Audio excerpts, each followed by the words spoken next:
If you close your eyes.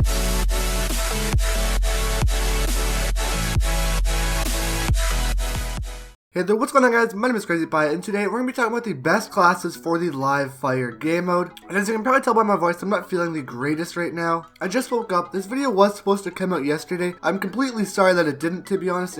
My internet was getting upgraded in the yesterday, so I couldn't really upload. But now, instead of it taking around 45 to an hour, like 45 minutes to an hour to upload an 800 megabyte video, it now takes around 10 to 20 minutes. Around 12 minutes, to be honest with you. So that's amazing. So that means that my uploading schedule can come out a lot more, and it's just going to be so much fun. So I can upload way more frequently now, and I can upload, more gameplays and just more videos covering Titanfall and just, everything around that sort. As well as once it comes out, Ghost Recon, I will be covering that game as well. Don't worry though, Titanfall will still be on the table. But guys, today I'm here to talk about the best classes for live fire game mode. And I know there's going to be, that there are those people out there that are going to say, oh my gosh, it's not even out yet. What the heck? Why are you making this class up? So, yeah, I know it's not out yet, alright? It's kind of obvious that live fire isn't out yet. It's supposed to come out in, like, the very near future. I believe it's in the middle of February, and it is February 11th, so hopefully pretty soon. We don't have an exact release date, I don't think, but, hopefully very, very soon it'll come out. So, I know it's not out yet, but I do know that it is going to be a very fast-paced game mode, and I do have a few classes that you can use that are very fast-paced, even in your normal game, even in your normal gameplay for Titanfall, if you're just playing a regular match, pilots versus pilots, etc. These classes will definitely help you out, and, they're all obviously extremely good classes. So, pretty much without further ado, guys, let's get straight into the first class setup. We actually have two here. We have one SMG and one assault rifle. Pretty sure you guys can guess what the SMG is. It's pretty obvious, to be honest with you, but, getting into the first class setup here, guys, we have the alternator. So, pretty much for this class setup, I tried to go for an all-out rush warfare, pretty much with this class, because you all know the alternator it is probably one of the strongest guns in the game. It is a dual twin barrel SMG, and it's really good, okay? It has 20 bullets in the magazine, so because of that we are ripping around with the extended ammo as well as speed loader, because you want to try to rush with this class. So I'll give you guys a quick glance here. I mean, it already has been, but pretty much what we're rocking here is, you're gonna use the stim, because since it is live fire and it is a very fast-paced game mode, it only takes 1 minute and you have to be on your feet ready to go at all times. So pretty much we're gonna be using stim as well as the frag grenade, because if you cook a frag grenade, and you can literally just toss it all the way across the map and try to pick them off from spawn. As well as we have stim, so you can rush into their spawn a lot faster. And then we're also using the alternator with speed loader and extended ammo. Well, it's extra ammo, not extended ammo, my bad. But we're rocking those two things because pretty much you want to try to have bullets in your gun at all time and be ready to fight the enemies and shoot them down at all times. So pretty much we're using that, so we'll have bullets in our guns, so we'll be ready to get into a gunfight and engage the enemies at all times. And then we're also just using an HCOG sight. You don't need to, it's personal preference. I just use it so then I can get a little bit more range out of this and I can be a little bit more accurate. That's just me though. You might like the iron sights. I love the iron sights, but I find that if I want to get a little bit more range on this thing for my kills, I find that I need to use HCOG because it's just me. I prefer it. And then we also just got, pro screen kill counter. It doesn't really matter. Next up, we have the wingman. You can either use the B3, the wingman elite or the B3 wingman. It really doesn't matter. I personally pick these ones because in my opinion, they are probably the strongest pistols in the game. You can use the Mozambique if you want, but I prefer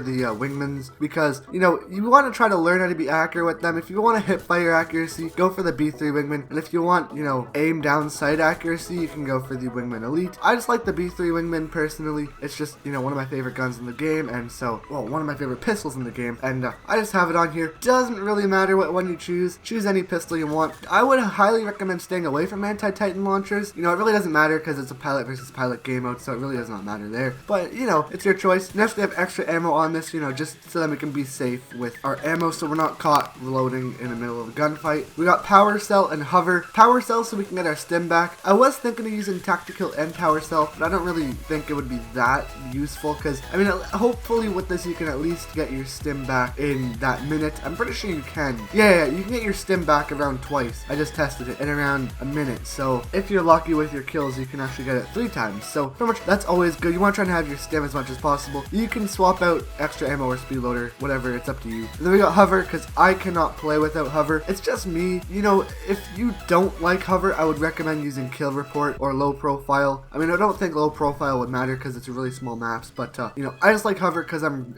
extremely used to it, and that's the only thing I really like using. And yeah, that's pretty much the class setup, and let's get into the next class setup. Alright guys, so getting into the next class setup, I'll show it right now right here. Pretty much this class setup is basically just to be a mean, unfair person in the game. So I'm assuming this class setup would be best suited towards Meadow. The alternator would probably be best suited towards Stacks, but Meadow, and it doesn't really matter. I don't know how much long range of sights it would have on Stacks, but I'm assuming it would have some decent ones. So for this class setup, I went all around for sitting, you know, in a spawn or taking cover, head glitching, you know, maybe something like that, and being able to see the enemies and shoot them from a distance. So for that, to get into your special spot, I chose having phase shift so you can get in there, maybe flank behind the enemies a little bit. If there's like a certain wall run that's really high traffic, you can use it, wall run, get straight behind them and get the enemies down and out. So pretty much I just use phase shift so I can get behind the enemies. And then we also have the frag grenade because it's obviously you can cook it and throw it, and if you cook it perfectly, then you can actually kill the enemies right once it does impact the ground or get right in their face. That's why I like using it. You know, if you practice with it, it can be really overpowered.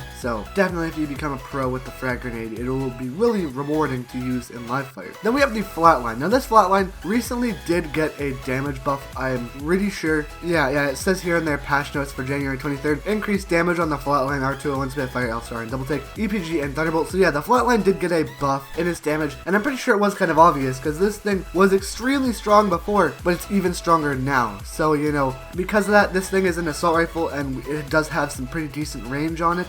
So for that, that's why we chose it, so you can basically just chill out, have some good range, especially because they're smaller maps. So you can just, you know, sit down there, get some range on your enemies. We have speed loader. Once again, you want to try to have bullets in your gun at all time. You can't run two attachments, and because of that, why we can't run it is because we have the threat scope. It's completely up to you if you want to use threat scope, but I mean, I'm pretty sure on Meadows, it's going to have some grass and some trees. I know it has grass, obviously. So, you know, you might not be able to see cloaked enemies or, you know, just regular enemies. I don't know if you can threat scope with cloaked enemies. That's a good myth to try to bust there, but we're using threat scope just because, you know, this is kind of like a campy type of posting up class, and you're not going to try to rush as much with this. You can if you want, but it's completely up to you. I just feel like this class would be best suited for, you know, chilling out, being able to see the enemies from a distance. That is why we have threat scope, so you can easily be able to see them and be on target. Next up, we have the Mozambique. Now, once again, it's all just personal preference. Now, I would highly recommend, you know, changing it to a Wingman Elite. I just changed it right there. So in this video, you'll probably see a Wingman Elite, not a Mozambique. But yeah, we're using, you know, the Wingman Elite. It's totally up to you. Again, once again, the Wingman Elite is mainly best for, you know, getting range. It does have a little bit more range than the regular Wingman, the B3 Wingman, so that is why, because this class setup is mainly built towards range. So that's why we're using that. And then you can also just run extra ammo and speed loader. And I know it probably doesn't show it in the gameplay. It should. I might just be getting really mixed up here in what I'm saying. But that is pretty much the class setup. We are using power cell and hover once again for obvious reasons. And yeah, those are pretty much the two class setups, guys. Like I said, the best class setup for the alternator is probably going to be your R201. The alternator, you know, it's probably going to be, I think I just said Meadows actually. For Meadows, it'll be the flatline. Okay, I'm sorry, I'm getting mixed up here. For the Meadows, it'll be the flatline because it looks like it's a longer range map with not too much cover. I could be wrong though. And then we have for Stacks, we're using the alternator. I recommend it because it does look like it has some pretty short lines of sight and some pretty close range engagements in it, and really fast paced, and really, you know, just with a lot of corners. So that's why we're using the alternator for that map. And yeah, I hope you guys enjoyed this video. If you did, make sure you do leave a like down below, as well as subscribe. We are so close to 600 subscribers. And yeah, thank you guys for watching, and peace, guys.